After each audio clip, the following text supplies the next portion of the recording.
Hey guys, it's Joe Raiti from Raiti's Rides, and I am here this morning at the Reeves Motorsports Gathering. This is a local car gathering in the Tampa Bay area, Tampa, Florida, and I have something behind me that when I saw it rolled in, it made me flash back all the way to the 1980s when I had a poster of this car that is right behind me. This is a Porsche 959. This is the Porsche in 1986 that really destroyed the car industry. This was the fastest production car of its time. This car featured technology that had never been seen before. Now, you're going to get that traditional Porsche styling. What this car also features is all-wheel drive. It has active aero, and it's a car that is approaching 200 miles an hour. Let's go ahead and take a look at the front of this 959 to show you what they were doing with the aerodynamics back in the 1980s. So as you can see here, you have that slant nose. Now, Porsche did come out with a slant nose 911, which that's something different. But what they did was is they wanted to, it's all about aerodynamics. And back in the 1980s, things were a little different. Your traditional 911 headlight was more upright, more round. Here we see the headlight get a little flatter, but you could see it still has those distinctive Porsche lines. It's almost like there's a Porsche 911 in there, and then they added those flared fenders, the different tail. This features a flat six air cooled.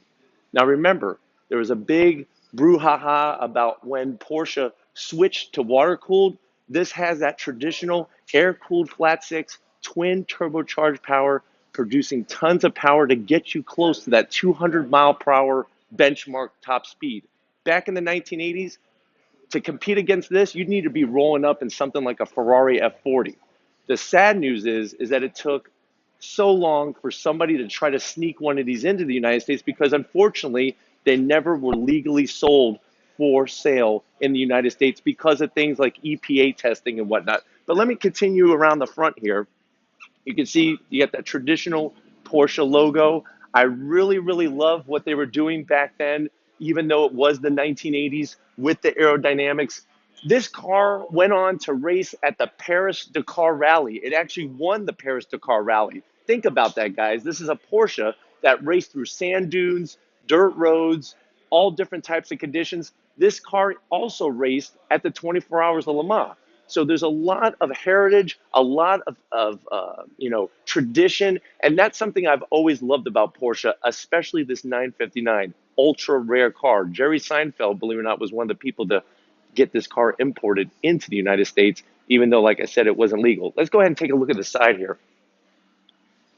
So I know some of you that are maybe a little younger that are watching, you might say, hey, this thing doesn't have big 20-inch wheels and stuff like that. Well, guess what? Like I said, this is the 1980s. This is where technology was at the time. You have, though, the cross-drilled rotors. You have, vented discs and everything. That's what you want to see. These things, it's all about technology. It's all about tradition.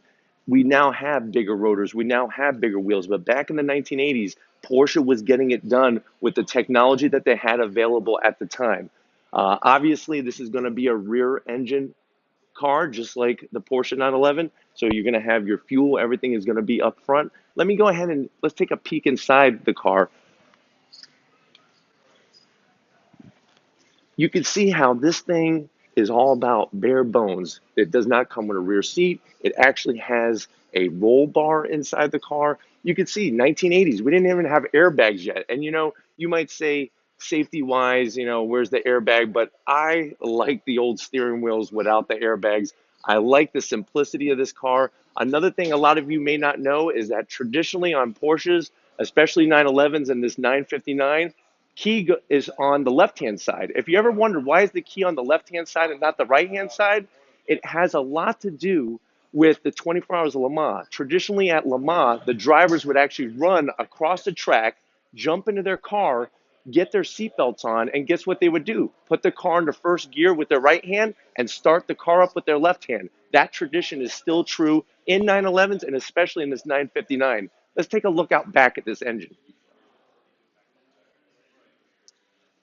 This is one hell of a motor. And this is what I'm saying. Back in the 1980s, this car was producing a ton of horsepower, 200 miles an hour. That's an air-cooled engine.